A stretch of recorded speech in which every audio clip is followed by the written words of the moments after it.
நலம் காக்கும் ஸ்டாலின், உங்கள் குடும்பத்தின் நலன் அரசின் பொறுப்பு. தாவிகவின் ஒரே அரசியல் எதிரி திமுக, ஒரே கொள்கை எதிரி பாஜக. நம்மளுடைய ஒரே கொள்கை எதிரி பாஜக தான். நம்மளுடைய ஒரே அரசியல் எதிரி திமுக தான். மதுரை மாநில மாநாட்டில் தாவிக தலைவர் விஜய் உறுதி.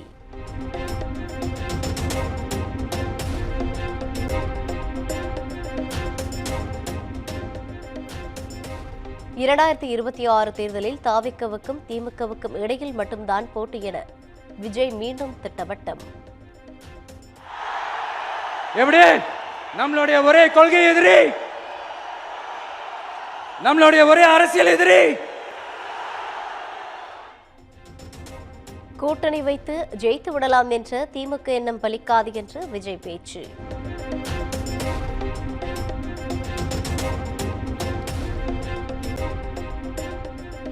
திமுக நடத்தும் ஆட்சியில் பெண்களுக்கு பாதுகாப்பு இருக்கிறதா என விஜய் கேள்வி.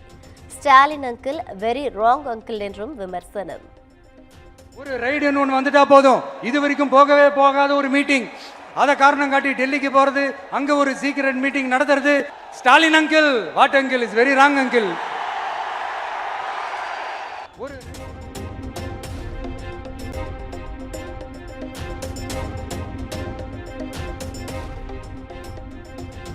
தன்னை நம்பி கூட்டணிக்கு வரும் கட்சிகளுக்கு நிச்சயம் ஆட்சியில் பங்கு உண்டு.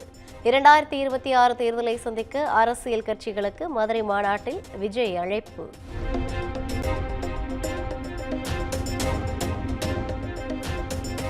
திமுக பாஜகவுடன் மறைமுக கூட்டணி வைத்திருப்பதாக தாவிக தலைவர் விஜய் குற்றச்சாட்டு.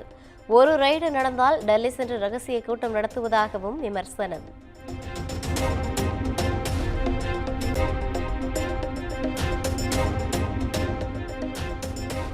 நீட் தேர்வால் நடப்பதை சொல்லவே மனது வலிப்பதாக தாவிக தலைவர் விஜய் பேச்சு.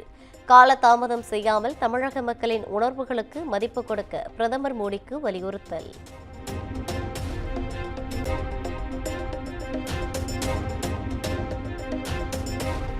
தமிழர்களுக்கு தேவையானதை செய்யாமல் ஆட்சி அதிகாரத்தை பிரதமர் கையில் வைத்திருப்பதாக விஜய் குற்றச்சாட்டு. தாமரை இலையில் தண்ணீர் ஒட்டாது, தமிழக மக்கள் எப்படி ஒட்டுவார்கள் எனவும் கேள்வி.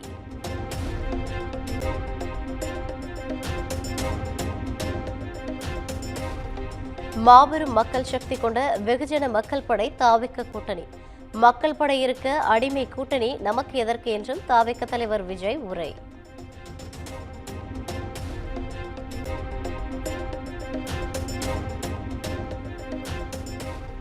எம்ஜிஆர் தொடங்கிய அதிமுக இன்று எப்படி இருக்கிறது என்று தாவிக தலைவர் விஜய் ஆதங்கம்.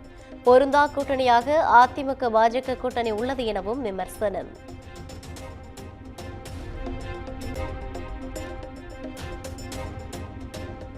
தாவிக 2வது மாநில மாநாடு தமிழக அரசியலையே மாற்றும் மாநாடு.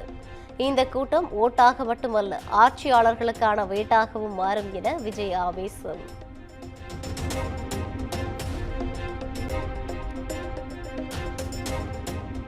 மதுரை மண்ணின் மறைந்த தேமுதிக தலைவர் விஜயகாந்தை நினைவு கூர்ந்த விஜய், எம்ஜிஆரை போன்று கேப்டன் விஜயகாந்த் வாழ்ந்ததாகவும் புகழாரம்.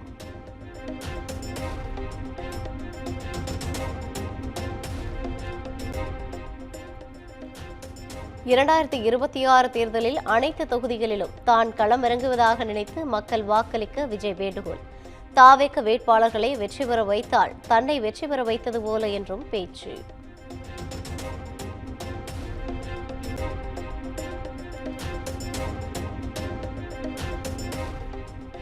அவரே அரசியலுக்கு வரவில்லை, விஜய் எப்படி வருவார் என சிலர் ஜோதிடம் சொன்னார்கள்.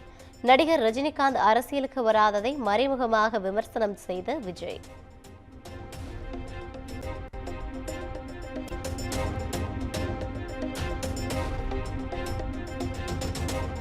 எவ்வளவு பசியாக இருந்தாலும் உயிரற்ற விலங்குகளை சிங்கம் என்றும் வேட்டையாடாது. சிங்கம் வேட்டைக்கு மட்டும்தான் வெளியில் வரும், வேடிக்கை பார்க்க வராது எனவும் தாவிக தலைவர் விஜய் பேச்சு.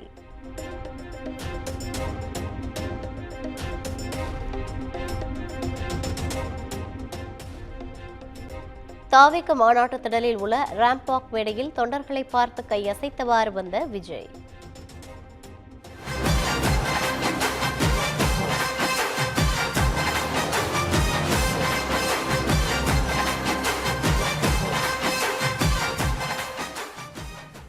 தொண்டர்கள் தூக்கி வீசிய கட்சி துண்டுகளை கழுத்தில் மாலை போல் அணிந்து உற்சாகம்.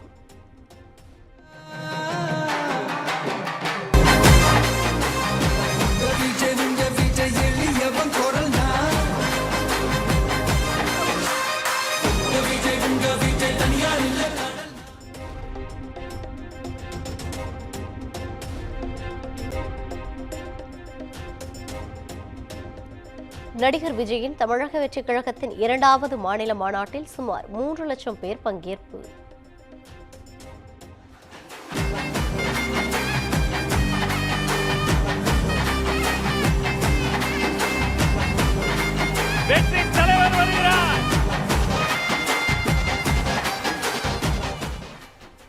தமிழ்நாடு மட்டுமின்றி கேரளாவில் இருந்தும் படையெடுத்த விஜய் ரசிகர்கள்.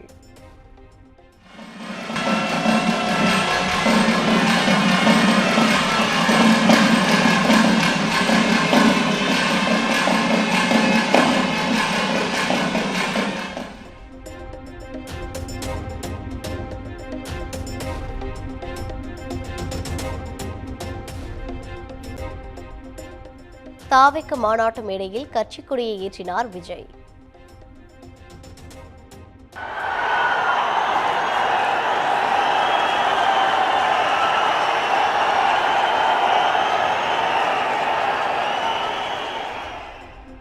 கட்சியின் கொள்கை தலைவர்களின் திருவுருவப் படங்களுக்கு மலர் தூவி மரியாதை செலுத்தினார்.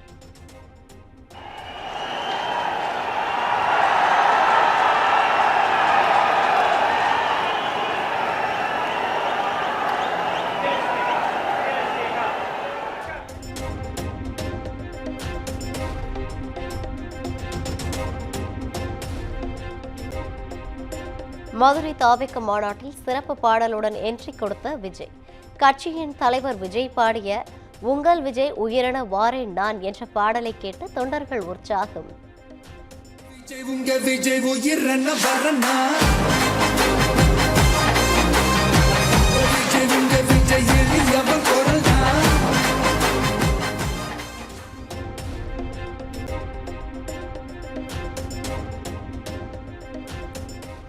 எந்த ஒரு தலைவருக்கும் இல்லாத கூட்டம் விஜய்க்கு கொடுக்கிறது. மதுரை மாநாட்டில் தாவேக பொதுச் செயலாளர் ஆனந்த் பெருமிதம்.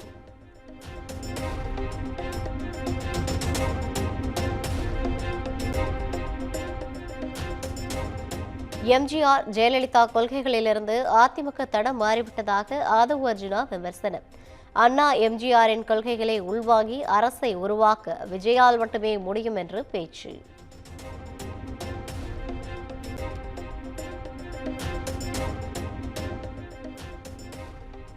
மத்திய உள்துறை அமைச்சர் அமித்ஷா நாளை தமிழகம் வருகிறார். நெல்லையில் நடைபெற இருக்கும் தென்மண்டல பாஜக பூத் கமிட்டி மாநாட்டில் பங்கேற்பு.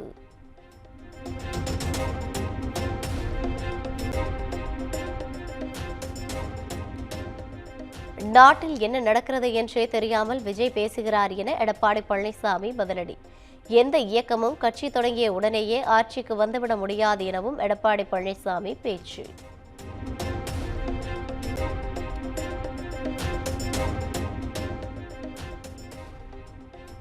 நடிகர் விஜயை காணவே மக்கள் கூட்டமாக வருகிறார்கள் என தமிழிசை சவுந்தரராஜன் விமர்சனம்.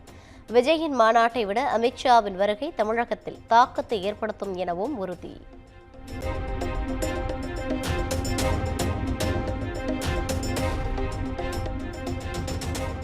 நாட்டில் நிறைய பேர் வேலை விட்டு இல்லாமல் இருக்கிறார்கள். தாவேக மாநாட்டில் தொண்டர்கள் பங்கேற்பு குறித்து சீமான் கருத்து.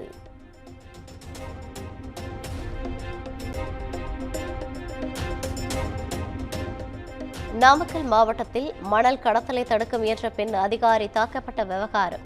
அரசு அதிகாரிகளுக்கே பாதுகாப்பு வழங்க இயலாத திமுக அரசு எளிய மக்களை எப்படி பாதுகாக்கும் என்று நைனா நாகேந்திரன் கேள்வி.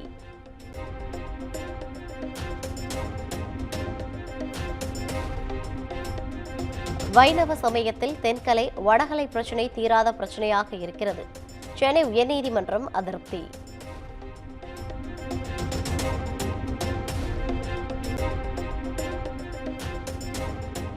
திருப்பூர் ருதன்யா தற்கொலை வழக்கு. ருதன்யாவின் கணவர், மாமனார் மற்றும் மாமியாருக்கு சென்னை உயர்நீதிமன்றம் நிபந்தனை ஜாமீன்.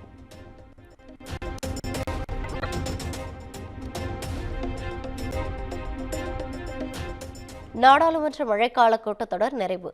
இரு அவைகளும் தேதி குறிப்பிடாமல் ஒத்திவைப்பு.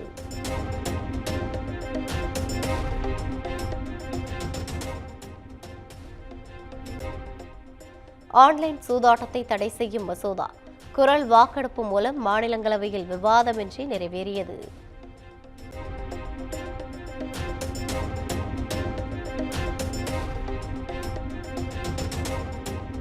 ஜிஎஸ்டியில் 12%, 28% வரி விகிதங்களை நீக்க மாநில நிதியமைச்சர்கள் கூட்டத்தில் ஒப்புதல். சிறு குறு தொழில்துறைகள் ஏற்றம் பெறும் என்று மத்திய நிதியமைச்சர் நிர்மலா சீதாராமன் உறுதி.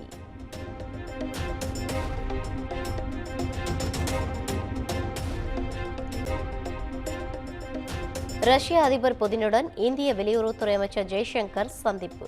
அமெரிக்காவின் வரி விதிப்பு தொடர்பாக ஆலோசித்ததாக தகவல்.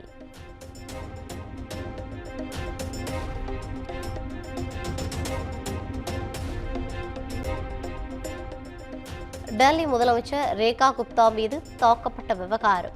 மாநகர காவல் ஆணையர் SP.K. சிங் அதிரடியாக மாற்றம்.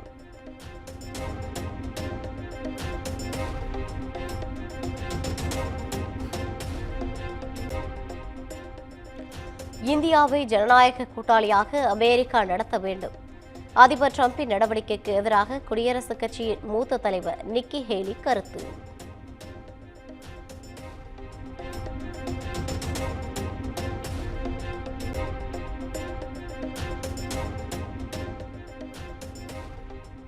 ஆசிய கோப்பை T20 தொடரில் இந்திய அணி பாகிஸ்தானுடன் விளையாடும். எக்காரணம் கொண்டும் இருதரப்பு தொடர்களில் மட்டும் பாகிஸ்தானுடன் விளையாடாது என்றும் BCCI விளக்கம்.